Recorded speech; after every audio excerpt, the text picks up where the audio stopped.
नमस्कार साथियों, मैं शेखर सिंह। आप सभी का स्वागत है मेरे इस वीडियो संदेश में। साथियों, इस वीडियो टॉपिक पे हम बात करेंगे कि जो आप बोलते हो कि आप एक डेमोक्रेसी हो, लोकतंत्र हो, लेकिन आज पूरी परिस्थिति, आज पूरा परिवेश अनडेमोक्रेटिक हो गया है, अलोकतांत्रिक हो गया है। और इसीलिए इस पूरी व्यवस्था को, संपूर्ण व्यवस्था को समाप्त करके हम कंप्लीट एब्सोल्यूटोक्रेटिक सिस्टम, पूर्णतः परमतंत्री व्यवस्था स्थापित करना चाहते हैं इस धरती धरा में, जहाँ पे सॉवरेनिटी, जो संप्रभुता, जो नेशन, जो बॉर्डर, जो सीमा है राष्ट्र की बॉर्डर, इससे परे हो। देखिए साथियों कि आज हम क्यों बोल रहे हैं कि अनडेमोक्रेटिक प्रैक्टिसेस। आज आपने जितने भी आरोप लग रहे हैं, आपने देखा कि किस तरीके से पहले महाराष्ट्र चुनाव में जो आपके लोकतांत्रिक, जो आपके राइट्स हैं, जो अधिकार है, जो आपको वोट का, राइट टू वोट्स का अधिकार है, कि आपको मतदान करने का अधिकार है, सरकार चुनने का, शासन अपने प्रतिनिधित्व चुनने का, जो आप सांसद विधायक चुनते हैं, जो आपके जो रिप्रेजेंटेटिव होते हैं। तो इसमें भी देखें, अभी अब रिसेंट कब देखो, दिल्ली में जो 6 जनवरी को इलेक्शन कमीशन का जो डाटा आता है और उसमें कितने लोगों का, 15% लोगों का वोटर का जो हेरफेर करा गया, जो वोटर थे, जो जिनके द्वारा लेजिटिमेसी, जो प्राधान्यता मिलता, तो इन वोटरों का किस तरीके से नाम काटा जा रहा है, जो एक अलग विचारधारा, अलग राजनीतिक दल से जो इन्फ्लुएंस से करके उनका लोगों का जो फॉर्म 6 है, फॉर्म 7 से उनका नाम कटवाया जा रहा है इसमें। और ह्यूज, जो कि इलेक्शन कमीशन के नियमों के खिलाफ है, नियमों की तरह जो संवैधानिक मूल्य, लोकतांत्रिक मूल्य के खिलाफ है, लोगों के नाम कटवाया जा रहा है, जो अलग विचारधारा, अलग पार्टी को जो मानते हैं, अलग पार्टी को जो मतदान करते हैं, और एक अलग तरीके से जो फेक मतदाता, फेक बायोडाटा के रूप में भी लोगों को एंट्री करा जा रहा है एक आपके मतदान में। तो यहाँ लोकतांत्रिकता का कोई मूल्य नहीं रह गया। दूसरी बात, जो जितने प्रोटेस्ट हो रहे हैं, जैसे आपने किसान आंदोलन देखा, जो आपने एनआरसी सीए प्रोटेस्ट देखा, बहुत सारे देश में जो स्टूडेंट का प्रोटेस्ट होता है, जो रोजगार के लिए प्रोटेस्ट होता है, जो आपने बीपीएससी का प्रोटेस्ट देखा, किस तरीके से स्टूडेंट पर लाठीचार्ज करे जाते हैं, शासन प्रशासन के द्वारा फव्वारे, जो पानी बरसाए जाते हैं, लोगों को धक्का मुक्की करा जाता है। कहीं भी आप देखिए कि लोग अपने अधिकारों के लिए, अपने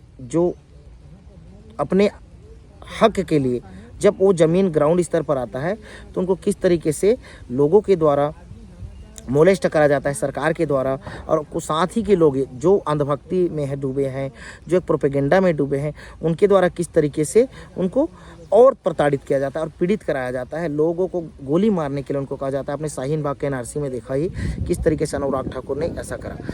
अब देखिए, लद्दाख में एक विशेष राज्य का दर्जा को लेकर लद्दाख की जो इकोलॉजी, जो वहाँ के सेंसिटिवनेस हैं, जो वहाँ के मिनरल्स हैं, जो वहाँ के बायोडाइवर्सिटी, इनको संरक्षित करने के लिए एक इंजीनियर और एक वैज्ञानिक, जिसको आप जानते हो सोनम वांगचुक, जिसने काफ़ी प्रसिद्धि पाई, जो 3 इडियट मूवी में जो काफ़ी हिस्सा उसका लद्दाख में शूट हुआ था। और आप देखेंगे कि लद्दाख का ही एक जो इंजीनियर का भूमिका, जिसमें आमिर खान मुख्य एक्टर में थे, उनको लाया गया। एक टाइम में एक स्टार प्लस में एक चलता था, आपने देखा होगा, सत्यमेव जयते, जो सोशल वेलफेयर और एक समाज सुधार और कैसे प्रशासन सिस्टम में सुधार की बात करा जाता था। एक सत्यमेव जयते एक स्टार प्लस में चैनल में आता था, आमिर खान, उसमें भी सोनम वांगचुक ने आया था। ठीक है, इसको सरकार ने भी काफ़ी, एक बार रेमन मैग्सेसे से कई पुरस्कार मिले हैं और सरकार ने भी इनको काफ़ी प्रोत्साहित किया एक समय में। लेकिन आज वही सोनम वांगचुक अपने विशेष राज्य के दर्जा के लिए, अपने स्टेटहुड के लिए 6 शेड्यूल, 7वीं अनुसूची, जिसमें विशेष वहाँ के लोग जो इंडिजिनस हैं, जो वहाँ के हक है, जो मूल निवासी हैं, को विशेष राइट्स मिले, उनके अनुसार हो। तो एक कारपोरेटाइजेशन, क्रोनी कारपोरेटाइजेशन, एक पूंजीवाद को बढ़ाने के लिए सरकार किस तरीके से उनके प्रोटेस्ट का अवहेलना करती है। सोनम वांगचुक देखने आप 21 दिन का वो भूख हड़ताल भी करते हैं, उनके साथ कितने लोग पार्टिसिपेट करते हैं। और आज ये लद्दाख से चलकर 1000 किलोमीटर दिल्ली की यात्रा करते हैं। फिर भी आज मुख्य मीडिया, जो आपके टैक्स के पैसे से जो सरकार में मीडिया को एडवर्टाइजमेंट देती है, जो बढ़ावा दे रही है, उन्होंने भी उनके बात को नहीं उठाया। जो कुछ सोशल मीडिया है जो 1-2 दिखाते हैं, बाकी 1000 किलोमीटर को उन्हें पैदल यात्रा करा, इसका भी नहीं दिखाया। तो ये लोकतांत्रिक आवाज़ है, लोकतांत्रिक आवाज़ को दबाया जा रहा है। हमने देखा पूर्व में जो हसदेव प्रोटेस्ट हुआ, हसदेव आंदोलन काफ़ी समय से चला आ जा रहा है। जो हसदेव जंगल को, जो कांता इस बेसिन, जो अडानी, जो कोल माइनिंग हो रहा है, जो जल जंगल ज़मीन है, जो हमारे कोरबा में जो हसदेव, जो भारत की जो हम देखेंगे जो फेफड़ा का काम करता है, छत्तीसगढ़ के जो नॉर्थ में जो जंगल है, हसदेव का जंगल भारत के हार्ट में आता है और वो फेफड़े का कार्य करता है। उसे किस तरीके से कोयले के लिए दोहन विदोहन और छत विछत करा जा रहा है, लोग प्रोटेस्ट कर रहे हैं। इसमें भी काफ़ी पैदल यात्रा हुई, बिलासपुर से, रायगढ़ से, पूरे जांजगीर चांपा पर होती है वहाँ पहुँचे कुछ जो आम जन है, जो कोई राजनीतिक दल से इतर होकर, जो आम जन पब्लिक नागरिक, हमने भी इसमें पार्टिसिपेट करा। और वहाँ से हसदेव से जो तारापुर से हरिहरपुर से निकल कर बिलासपुर हाई कोर्ट की ओर कूच करा गया। फिर भी शासन प्रशासन की नज़र, जो मीडिया की नज़र इससे बाहर रहा है, कोई भी न्यूज़ मीडिया में नहीं आया, क्योंकि प्रोपेगेंडा लोकतांत्रिक मूल्य, लोकतांत्रिकता को पूरी तरीके से ख़त्म किया जा चुका है, ख़त्म करा जा रहा है ये बात। तो इतने प्रोटेस्ट हो रहे हैं, इतने कुछ हो रहे हैं, लोग लोकतांत्रिकता को जान नहीं रहे। हमारा पूरा सिस्टम इसीलिए एक नया कंप्लीट सिस्टम, क्योंकि अब डेमोक्रेसी का अंत हो चुका है। अब इसकी जो अस्थियाँ, जो अस्थि पुर्जे जो एक बचे हैं, उसे गंगा में बहाना है, जो यमुना में आप जहाँ भी बहाइए, दफनाइए, बस और कुछ नहीं है। क्योंकि अब आपके टाइम में, आपकी स्थिति में, ना तो पारदर्शी इलेक्शन कमीशन पर जो जितने भी आरोप लगते हैं, जो ईवीएम मशीन को लेकर, बैलेट पेपर में चुनाव कराने को लेकर, आपने देखा पूर्व में चंडीगढ़ मेयर इलेक्शन में आपने देखा किस तरीके से जो कमिश्नर अपॉइंट होते हैं इलेक्शन कमीशन के थ्रू, कि जो सही पारदर्शिता के साथ, ट्रांसपेरेंसी के साथ चुनाव करे, लोगों को प्रतिनिधित्व को सुनिश्चित करे। ये भी सब मैनिपुलेट करके डाटा को एक पार्टी, एक पक्ष, एक एजेंडा को चलाने के लिए, जो मुख्य बजरंग दल आरएसएस की जो विचारधारा को, एक मुख्य अभी जो राइट विंग जो पार्टी है बीजेपी को जिताने के लिए पूरा सिस्टम, पूरी मीडिया, पूरे व्यापारिक तंत्र, पूरा समाज और अंधभक्त तंत्र, इनके लोग जुड़ गए हैं एक समाज। और यही लोग हिंदू मुस्लिम करके प्रोपेगेंडा चलाकर लोग को शिक्षा, महंगाई, स्वास्थ्य की बात न करके, चिकित्सा की बात न करके, ये लोग आपको मुद्दे से भड़का रहे हैं, इशूज से भड़का रहे हैं। और लोग आपको एक नया दुनिया, एक नया समाज, एक झूठा समाज, एक मिथ्या समाज, एक प्रोपेगेंडा से, जहाँ भाईचारा ना हो, समानता ना हो, स्वतंत्रता ना हो, बंधुत्व ना हो, ऐसा समाज की ओर ले जा रहे हैं। लोग प्रताड़ित हैं, लोग पीड़ित हैं, भ्रष्टाचार से पीड़ित हैं, भाई भतीजावाद से पीड़ित है, कारपोरेटाइजेशन से पीड़ित हैं, महंगाई, बेरोजगारी, गरीबी सबसे पीड़ित है।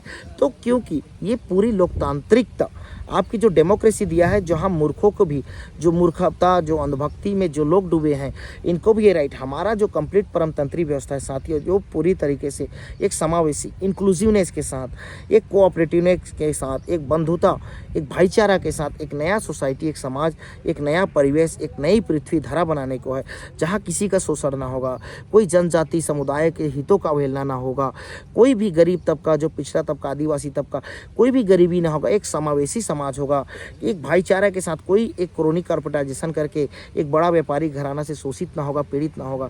आज एक छोटे से छोटे काम के लिए आप कोई भी सरकारी शासन प्रशासन के पास जाते हो, आपको किस तरीके से भ्रष्टाचार, घुसखोरी का सामना करना पड़ता है, ये पूरी इसी सिस्टम के वजह से है।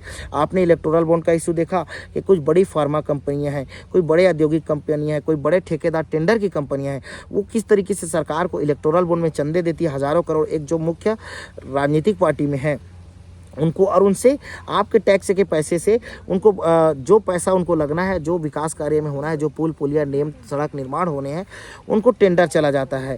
और वो टेंडर उनको जाने के बाद वो किस तरीके से भ्रष्टाचार करके वो अपना फ़ायदा, अपना हित देखता है, अपना परिवारवाद, भाई भतीजावाद देखता है। उसी तरीके से बड़ी फार्मा कंपनियाँ लोगों का शोषण कर रही है, गलत दवाइयाँ, गलत मेडिसिन, सरकार यहाँ शराब बेचने पर आतुर है, सरकार लोगों को बिगाड़ रही है, सरकार अंधभक्ति में डालकर धर्म जात के नाम पे लोगों को शिक्षा से वंचित कर रही है, झूठा मिथ्या प्रोपेगेंडा चलाकर ये लोगों को दिखावटी दुनिया, आडंबर की दुनिया में, और जो हमारे कुछ अंधभक्त, जो बुजुर्ग हैं, जो रिटायर, जो सेवा में आकर एक विचारधारा से प्रभावित है, पीड़ित है, ये लोगों को और एक झूठा ज्ञान, एक झूठे नए थ्योरी देते हैं। जो एक टाइम में मोदीनॉमिक्स, जो आज मोदीनॉमिक्स करा जाता है, एक टाइम में जो हमारे इकोनॉमिक्स थे, फार्मर, जो प्रधानमंत्री, वित्त मंत्री और जो आरबीआई के गवर्नर रहे हमारे मनमोहन सिंह जी, ऐसे अब हमारे प्रधानमंत्री नहीं रहे, ऐसे वित्त मंत्री नहीं रहे, जो समझदार हो, सभ्य हो, एक जो देश को अर्थव्यवस्था में जो बिगड़ा था उसको सुधार कर नया युग, नया कदम की ओर आगे लाया। हमारा आपसे हाथ जोड़कर विनती है साथियों कि आप सत्य को जानिए। सत्य यही है कि ये जो लोकतंत्र है, जो डेमोक्रेसी है, आज ये चकनाचूर चूर हो चुका है, इसका कोई आधार ही नहीं रहा, ये निराधार हो चुका है आपका लोकतंत्र। और जहाँ भी है, हमारे भारत में ही नहीं, चाहे आप यूएसए देखिए, जहाँ किस तरीके से वहाँ इलेक्शन को जो मैनिपुलेट करने का जो पहले भी आरोप लगा, आपने देखा कैम्ब्रिज एनालिटिका का जो पूर्व में जो पहले इलेक्शन में कैम्ब्रिज एनालिटिका जो से एक डाटा आता है, एक रिपोर्ट आती है कि किस तरीके से वहाँ पे इलेक्शन को मैनिपुलेट करा गया, बाद में भी किस तरीके से डोनाल्ड ट्रंप के द्वारा आरोप लगाया गया। आज फिर वो आज पीएम बन गए हैं, जनवरी में उनका भी वहाँ के राष्ट्रपति बने हैं प्रेसिडेंट, उनका फिर से जनवरी में वो शपथ समारोह होगा। तो देखो पूरा दुनिया, पूरा विश्व आज उस कगार में, उस गड्ढे में जा गए हैं। आप कम्युनिस्ट देशों में देखेंगे तो आप जैसे चीन में देखेंगे तो वो अधिग्रहण एक्वायर कर रहा है छोटे छोटे राष्ट्रों का, देशों के जो संपत्ति संसाधन को अपना मिलिटराइजेशन कर रहा है। आप भूटान में देखिए डोकलाम में किस तरीके से उसका इंक्रोचमेंट बढ़ा। इंडिया में लद्दाख में उन्होंने अपना जो 2 गाँव आपने देखेंगे घोषित कर दिया, जो कैंटोनमेंट एरिया बना लिया। तो ये सारी चीज़ें क्या है, सरकार, आपकी मुख्य मीडिया इस बारे में बात नहीं कर रही है, आपको झूठा प्रोपेगेंडा में फंसा रही है। आज किसान कितने टाइम से संधू बॉर्डर, कनौरी बॉर्डर में बैठे हैं, भूख हड़ताल कर रहे हैं किसान नेता, उन पर कोई हित लेना नहीं चाहता, उनका कोई नहीं जानना चाहता, उनके बारे में बताना, बात करना नहीं चाहता। किस तरीके से आप देखते हैं वेस्ट बंगाल में डॉक्टरों का प्रोटेस्ट होता है, पूरे देश भर में प्रोटेस्ट होता है, एक महिला डॉक्टर की किस तरीके से उनका बलात्कार करा जाता है, रेप करा जाता है। तो देखो सारा सिस्टम पूरा व्यर्थ हो चुका है। पूरे जो नौकरशाह हैं, जो प्रशासन तंत्र है, जो ब्यूरोक्रेसी में है, आईएएस आईपीएस, जो बड़े नेता से एक छोटा टीआई से लेकर एक आरक्षक तक एक विचारधारा से प्रभावित होकर सरकार का प्रोटेक्टर का बनकर खड़ा है, और वो आप ही का शोषण कर कर, आप ही को लूट कर, जो लॉ एंड ऑर्डर मेंटेन करने के लिए बनता है, कानून व्यवस्था के लिए, आपको सुरक्षा संरक्षण के लिए बनता है, वो आप ही को लूट रहा है। अगर एक हम जनजाति क्षेत्र में रहते हैं, हम एक आदिवासी क्षेत्र में रहते हैं, हम ड्यूटी करते हैं, सर्वाइव करते हैं, हम इन क्षेत्रों में देखते हैं एक आम जन, एक आम आदिवासी अगर अपने कंजप्शन के लिए, अपने उपभोग के लिए, आप पड़ोसी के साथ अपने घर के छानी छप्पर लगाने के लिए, घर में थर्हे लगवाने के लिए, अगर वो जो अपने जंगल से कलेक्ट किया हुआ महुआ फूल का ही शराब बना लेता है 1-2 बोतल जैसा भी, तो उसको पुलिस जाकर पकड़ते हैं, उसे 12,000-13,000 उनसे फाइन लिया जाता है बुलाकर, और उनको आबकारी विभाग पकड़ते हैं, वो भी 14-15,000 करप्शन घूस लिया जाता है।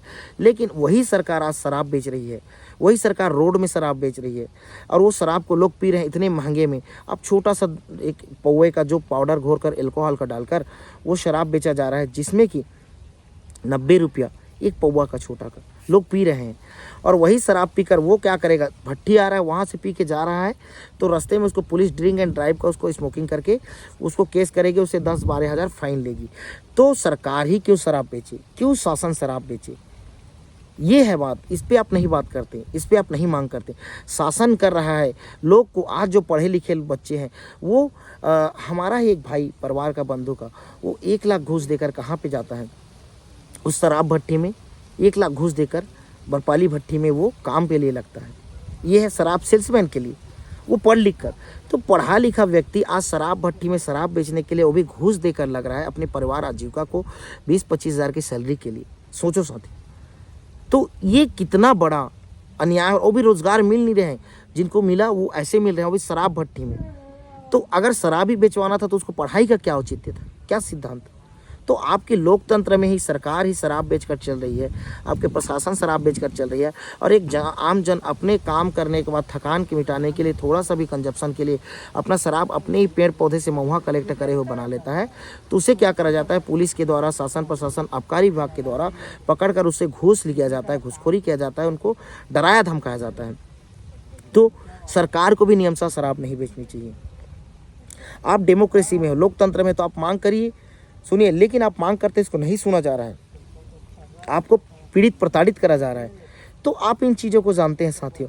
आज जो प्राइवेट डॉक्टर्स हैं, आप आज आपके देखते हो गवर्नमेंट डॉक्टर भी प्राइवेट क्लिनिक खोले, हमारे ही हैं बाकी मुंगरई में। देखिए प्राथमिक स्वास्थ्य उप स्वास्थ्य केंद्र के बड़े डॉक्टर्स हैं साथियों, और वो अपना प्राइवेट क्लिनिक खोलकर वो करोड़ों रुपये के वहाँ पे ऑपरेटर्स डालकर अपने प्राइवेट, और वहाँ अपॉइंटमेंट फीस 300 से 400 लेता है वो सरकारी डॉक्टर, और प्राइवेट क्लिनिक में ज़्यादातर समय व्यतीत करता है, बैठता है वहाँ, देखता है पेशेंट को। अगर वही जब उसको सरकार तनख्वाह दे रही है, सैलरी दे रही है, तो वो वही सुविधा, अपना जो स्किल, अपने दक्षता को वो शासकीय जो क्लिनिक है, शासकीय जो स्वास्थ्य केंद्र है, प्राथमिक स्वास्थ्य केंद्र, उप स्वास्थ्य केंद्र, वहाँ उस अपने योग्यता को वहाँ वो दे, लोगों को वहाँ सेवा करे। क्योंकि सरकार, राज्य वेलफेयर के लिए होती है, लोगों के कल्याण के लिए होती है। तो आज लोगों को इतना पीड़ित होना, प्रताड़ित होना नहीं पड़ता। लोग इस पर नहीं बात करते, क्योंकि आज पूरी शासन प्रशासन ही भ्रष्ट है। तो वो किसी दूसरे पे कैसे वो कार्रवाई कर सकती है, कैसे कर सकती है। पूरा शासन प्रशासन कमीशन खोरी, घूसखोरी, भ्रष्टाचारी परसेंट में बट गया है कि किसको कितना परसेंट चाहिए, कितना परसेंट का काम होगा। जब कोई बजट प्रोजेक्ट सेंक्शन होता है तो 30% में काम कराना है, बाकी 70% पूरा ऊपर से नीचे तक बटेगा। जिस भी डिपार्टमेंट में जाइए, चाहे जहाँ भी जाइए, आप देख लीजिए आपको। ठीक है, आरटीआई एक्ट दिया 2005 में एक यूपीए सरकार ने, और राइट टू इन्फॉर्मेशन, सूचना का अधिकार अधिनियम। आज मांग के देखिए, सूचना आपको सही सूचना नहीं मिलेगा, उससे भी न्यूट्रलाइज कर दिया गया है, उदासीन कर दिया गया है। जो जन सूचना अधिकारी लापरवाही बरत रहे हैं, क्योंकि सरकार ही चाहती है कि लोगों के तक सही सूचना जानकारी न जाए। तो ये डेमोक्रेसी अब ये अवैध हो चुकी है, अनलेजिटिमाइट हो चुकी है। ये लोकतंत्र अब खत्म हो चुका है, पूरा व्यर्थ और मिथ्या हो चुका है। अब जितने भी केसेस देखेंगे, अब जितने भी प्रमाण देखेंगे, हम बात कर रहे थे सोना वांगचुक की, आज इतना बड़ा, जब एक टाइम में आज इंजीनियर वैज्ञानिक इतना प्रतिष्ठित, जिस पे बात करते थे लोग, मुख्य मीडिया जो सत्यमेव जयते जैसे टीवी चैनल पे आता था, बड़े बड़े न्यूज़ चैनल पे आते थे, उन्होंने द्वारा बड़े बड़े रिसर्च खोद करे गए हैं। ये आर्टिफिशियल किस तरीके से वो स्तूपथ, आइस स्तूपथ किस तरीके से वो हम देखते हैं कि ये एक हमारे ग्लेशियर बनाने के लिए एक नया आइडियोलॉजी, एक नया विचार, एक नया सिद्धांत, एक साइंस लेकर एक नया इन्वेंशन, अनुसंधान लाता है।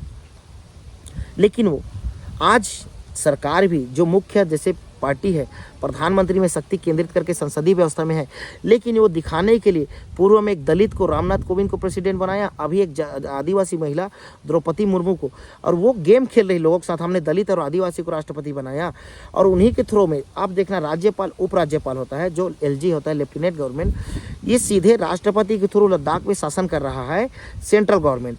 और एक आदिवासी और दलित को आपके राष्ट्रपति बताकर आप ही का पूरा जल जंगल जमीन को, आप ही के लोगों के संसाधन को, आपके जो परिस्थितिकी को, इकोलॉजी को, सबको लूटा जा रहा है। ये सरकार बैक फुट पे पिछले दरवाजे से ये काम करा रही है, और लोग जो जान गए इस पे आवाज़ उठा रहे हैं, तो उनकी आवाज़ों को दबाया जा रहा है। तो ये लोकतंत्र नहीं हो सकता। इसीलिए परमतंत्र, हम नया सिस्टम की बात करते हैं, एब्सोल्यूटोक्रेसी, ना कि डेमोक्रेसी। एब्सोल्यूटोक्रेसी एक ऐसी सिस्टम होगी जिसमें कोई शासन प्रशासन आपका शोषण, आपका दोहन, आपको प्रताड़ना नहीं कर पाएगा। कोई जाति भेद, वर्ण व्यवस्था ना होगा, कोई सांप्रदायिक हिंसा नहीं होगी, धर्म जात के नाम पे लोग लड़ेंगे नहीं। वास्तविक लोकतंत्र, जो वास्तविक डेमोक्रेसी, परमतंत्र है।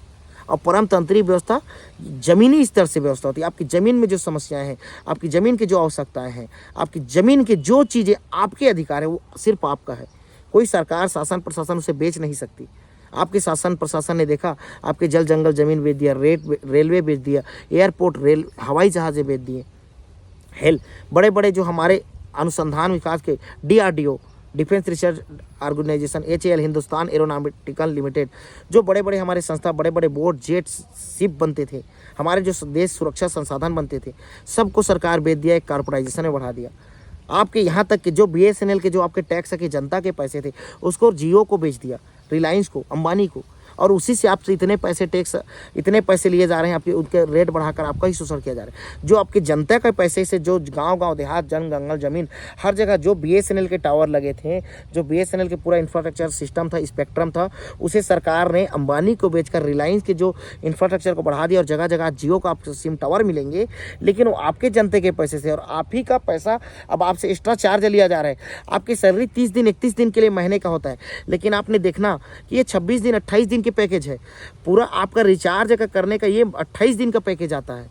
तो ये आपकी सैलरी महीने भर का 31 दिन के मिलेगा, लेकिन इनका रिचार्ज 28 तारीख को ख़त्म हो जाएगा। चाहे आप नेट रिचार्ज करिए, आप मोबाइल में रिचार्ज करिए। ये बात तो सोचो कितना बड़ा गेम प्लान हो रहा है आपको लूटने के लिए, आपको प्रताड़ित करने के लिए, आपको पीड़ित करने के लिए। जितना जल्दी समझ जाओ, जितना जल्दी मान जाओ, एक नया क्रांति, एक नई क्रांति, एक परमतंत्री क्रांति, न्यू रिवोल्यूशन के साथ हमें एक साथ आना पड़ेगा। एक नया व्यवस्था, नया सिस्टम के लिए एक नया सामाजिक अनुबंध, सोशल कॉन्ट्रैक्ट बनाना पड़ेगा। साथ में आकर एक साथ व्यवस्थित एक नया परमतंत्री व्यवस्था, एक लोकतंत्र को दरकिनार करके कोई वोट मत देने जाइए, कोई लेजिटिमेसी मत दीजिए, कोई प्राधान्यता मत दीजिए। चोर डाकू लुटेरे लोग संसद बने हैं, गंदे बात करते हैं, गलत बात करते हैं संसद भवन में। आप देखो के रमेश भिधुड़ी टाइप से, जो एक मुस्लिम कम्युनिटी से, जो दानिश अली BSP पार्टी से आता है, उसको किस तरीके से आतंकवादी, और एक गंदा बात जो एक गाली मुस्लिम संप्रदाय में, मुल्ले, किस तरीके से हम कह नहीं सकते। ये बात उन संसद भवन ने बोला ऑन रिकॉर्ड। किस तरीके से अभी कालका में चुनाव खड़े के बाद एक महिला सम्मान जो प्रियंका गांधी के गाल की तरह सड़क बना देंगे, ये क्या है? जो अभी मुख्यमंत्री होकर आते सी उसको बाप बदलना, ये इस तरीके से गिर गया है स्तर राजनीति का, क्योंकि आपकी सरकार ही टेलीप्रॉम्प्टर की सरकार है, लड़वाने वाले की सरकार है, सांप्रदायिक हिंसा करवाने वाले की। आपके प्रधानमंत्री, आपके मुख्यमंत्री सब एक हैं। लोगों को झूठा धर्म दिखाकर, झूठा ज्ञान दिखाकर उन्माद बनाया जा रहा है, हिंसक बनाया जा रहा है। तो अब जितना जल्दी हो सके सुधर जाइए, समझ जाइए साथियों, इससे बढ़कर और कुछ नहीं इस समाज सोसाइटी में। जितनी जल्दी हो सके एक नई परमतंत्री व्यवस्था के लिए आप सबका स्वागत है, और हमारे साथ बने रहें। नए ज्ञान, नए विवेक, नए विचारधारा, नया समाज, नया सोसाइटी के। नमस्कार साथियों, बात करिए भ्रष्टाचार पे, शोषण पे, बलात्कार पे जो हो रहे हैं, आप खुल के बात करिए, सामने आइए, हम साथ देंगे साथियों आपका। जो आपका हितों का, आपके जल जंगल जमीन का शोषण हो रहा है, आपके रोजगार आजीविका का शोषण हो रहा है, आपकी स्वास्थ्य चिकित्सा कुछ आपको मुहैया नहीं कराया जा रहा है, आपको टैक्स और महंगाई के तले 400 रुपये किलो लहसुन का, समझ सकते हो, पीड़ित प्रताड़ित किया जा रहा है। नमस्कार साथियों, आप आगे बने रहिए, एक नया क्रांति, नए सिस्टम, नए व्यवस्था।